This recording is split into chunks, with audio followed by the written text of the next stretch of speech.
Je suis Nathalie Mauclair, j'ai 45 ans, je pratique le trail depuis 4 ans.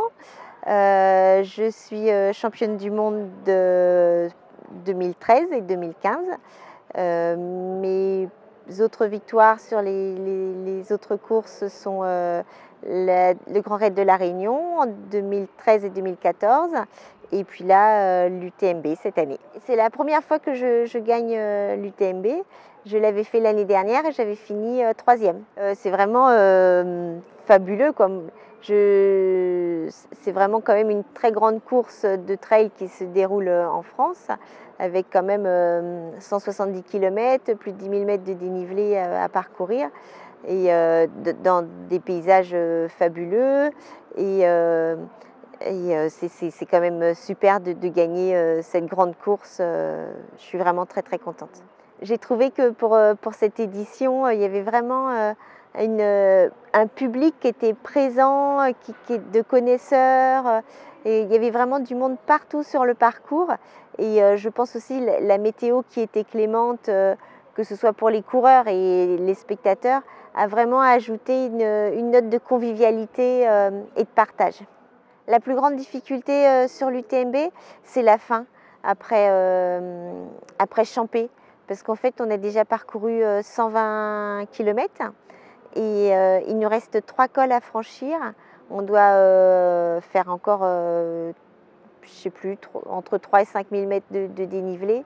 Et en fait, ça semble un peu interminable. Non, je ne suis pas toujours contente quand je cours, mais là, j'ai vraiment trouvé que l'ambiance, comme je disais, la météo, et puis en fait, le fait d'avoir gagné, d'avoir le titre de championne du monde, je me dis que ma saison est déjà un petit peu faite, et j'ai vraiment abordé cette course-là de façon plus relaxe et avec moins de pression. J'ai eu aucun doute.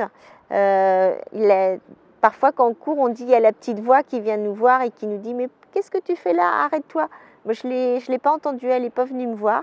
Donc, j'étais vraiment très, très contente d'être là. Et je savais que j'irais au bout, quoi qu'il arrive. Non, je ne suis pas professionnelle, j'ai un travail.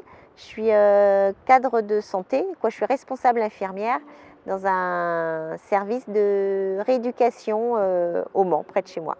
Ma préparation, je fais environ 15 heures d'entraînement actif, de course à pied ou de vélo, parce que je fais du vélo et de la course à pied. Et autrement, je compte 5-6 heures de relaxation, étirement, yoga, massage, ça dépend des semaines, mais il y a le côté travail, d'entraînement pur, et puis le côté récupération qui est très important aussi.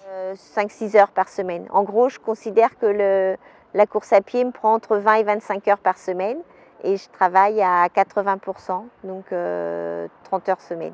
La difficulté, c'est mon âge, puisque les partenaires en général, il y a les performances qui comptent pour prendre quelqu'un dans une équipe, mais il y a aussi, vous savez bien, une grosse part qui est réservée à l'image.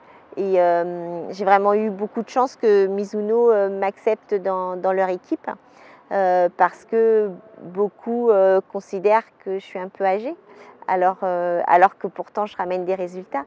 Et du coup, je pense que compte tenu de mon âge, c'est plutôt un frein pour devenir professionnelle de la course à pied. J'ai 45 ans. Non, j'ai commencé à courir pour mes 40 ans, il y a 5 ans. Vous savez bien, c'est tout le jeu des médias, de l'image, où je pense que les médias sont encore sur un peu des clichés. Ils pensent que si c'est une jolie jeune fille, ça va faire vendre plus de chaussures que si c'est moi.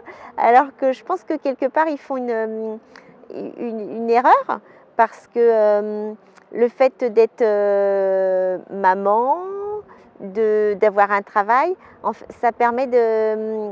Il y a beaucoup de femmes qui m'envoient des messages dans les réseaux sociaux et qui me disent « C'est super ce que vous faites, je vais commencer la course à pied ». Donc je me dis qu'il ne faut pas seulement s'arrêter à l'esthétique, il faut aussi voir les valeurs qu'on peut faire passer. J'ai fait du VTT quand j'avais 30 ans, pendant 4-5 ans. Et puis après, j'ai fait des enfants. Mais autrement, je n'étais pas une grande sportive. Et j'ai commencé à courir parce qu'un ami m'a lancé le défi de courir un marathon et c'était le jour de mes 40 ans. J'ai trouvé que c'était une belle façon de passer une dizaine et au final, je ne me suis plus jamais arrêtée depuis. Et j'ai mis 2h54, ce qui était déjà très bien. et après, vu comme j'avais fait donc j'ai fait un deuxième marathon cette année-là. Et comme j'avais fait du VTT avant, je suis plus venue sur le trail running. Et mon premier trail running, c'était les Templiers, en Aveyron. Et j'ai fini deuxième de la course. Donc en fait, j'ai très vite fait des performances sur les compétitions que j'ai faites. Parce qu'en fait, quand j'ai commencé ma préparation, j'ai fait une préparation pour courir 3h30, le marathon 3h30. Et comme mes chronos du marathon se passaient bien de préparation, je me suis dit, en cours de préparation, j'ai basculé sur une préparation en 3h15.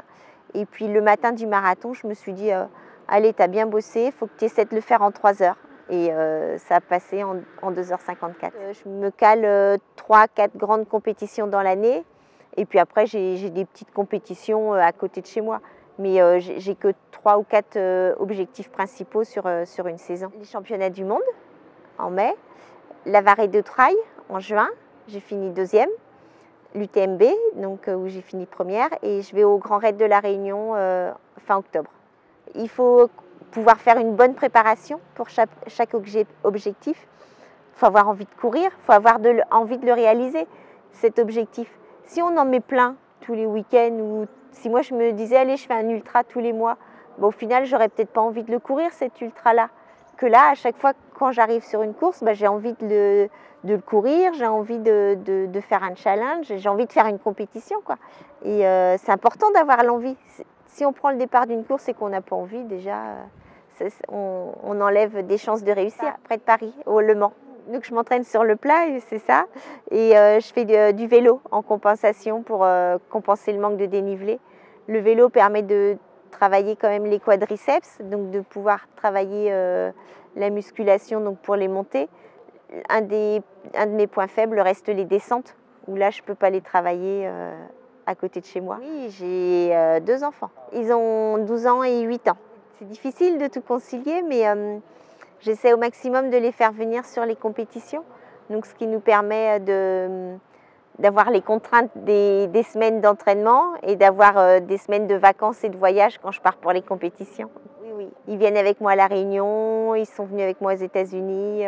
Pour l'instant, on a réussi à les emmener partout où on est allé. Ouais. Ça donne du sens à notre vie, quoi. Les semaines où je dois me préparer, où je dois beaucoup m'entraîner, ils ne me voient pas beaucoup, quoi. C'est vrai que c'est quand même rythmé dans la semaine entre le travail, les entraînements, la maison. Et du coup, pourquoi maman a fait tout ça? Parce qu'après, il y a la compétition et que ça nous permet de voyager, de partir à l'autre bout de la France ou à l'autre bout de la planète.